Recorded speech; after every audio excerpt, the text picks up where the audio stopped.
Sebab ini ada customer order, dia order, dia ingatkan kecil tau. Dia kata, bang, saya tengok dalam handphone kecil, bila sampai saya order tak habis makan. So jadi dia customer nak bungkus. Okey, ini untuk yang 4 kaki. Mari, 4 kaki ini saiz mega bang.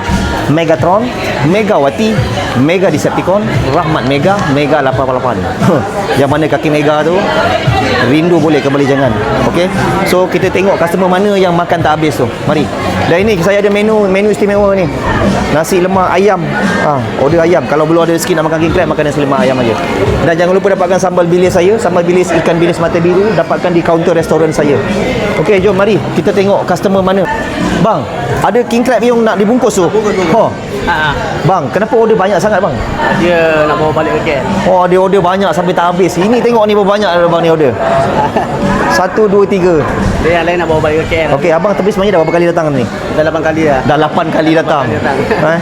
Terima kasih. Terima kasih bang. Memang sedap lah. Tak apa, yang tu saya bungkuskan. Okey, baik. Sebab diingatkan tak, macam tak cukup bang Ingat tak cukup, order banyak, yang lagi terlebih. Tapi tak apa bang, saya bungkuskan Terima kasih semua daripada Kuala Lumpur. Tu. Okey, baik. Makan mengikut kemampuan kita. Okey, tapi mungkin customer ni rezeki dia banyak, melempar ruah, jadi dia order lebih. Dia nak belanja, niat dia nak belanja adik-beradik dia, tapi terlebih belanja. Okey. So jadi ingat, kalau datang sini, ingat king crab. Kalau yang 4 kaki ni, ingat king crab 4 kaki ni korang boleh makan 3-4 orang. Jangan makan berdua, memang tak habis. Okey. Bungkus. Bungkus juga.